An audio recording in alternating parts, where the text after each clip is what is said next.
I want to talk about a specific fear that can arise for many people in awakening. And this is the fear of losing one's identity. It is not surprising that this kind of fear seems to arise for many people, because very often the way awakening is framed is in very negating terms, meaning there's a lot of emphasis on transcending your identity, seeing the illusory nature of the self, becoming no one, being no thing. And this kind of language can be very powerful and effective. And very often I do use terms like that myself. However, there is a danger of getting stuck in a kind of void here. It is, of course, important to see clearly that we are not this limited identity we believe ourselves to be ordinarily. But the crucial thing is then to not stop simply at being no one. In order to have a complete, full picture of awakening, we both transcend all relative identities, but we also fully include them.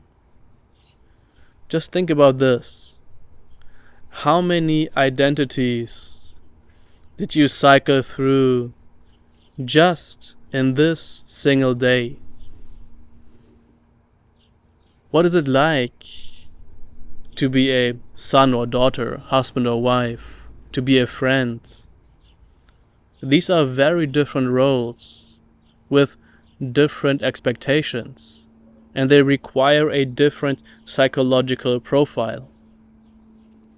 Being able to discern these identities and have them come online in useful ways is, of course, something very, very useful.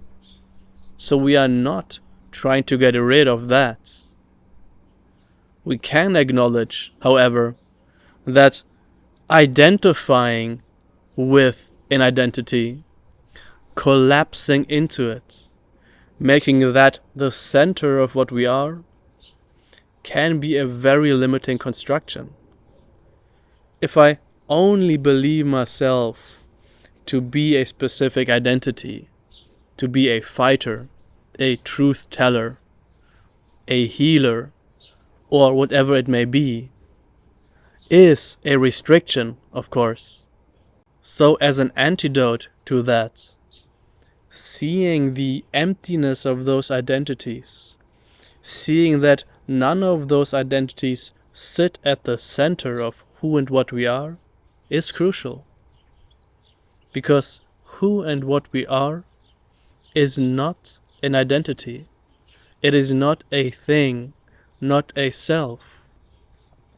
What we are, foundationally, is just this simple awake presence that is always already here.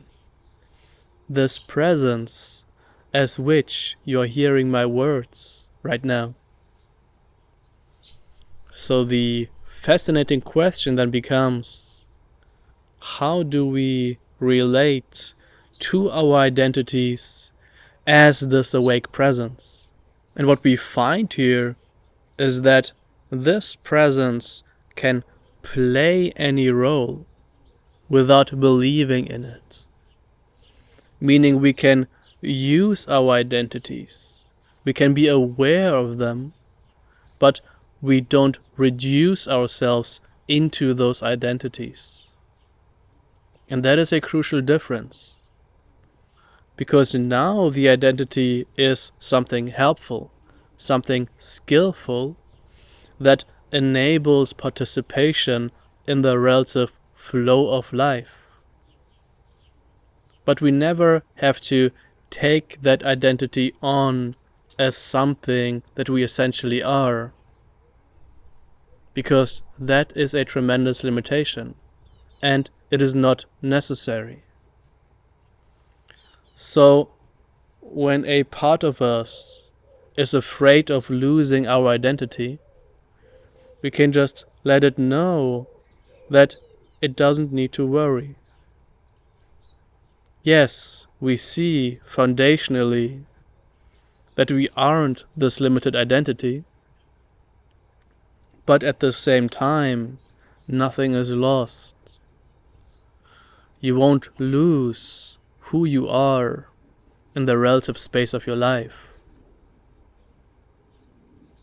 So we can relax, trust fully that we are well taken care of when we are living from this presence.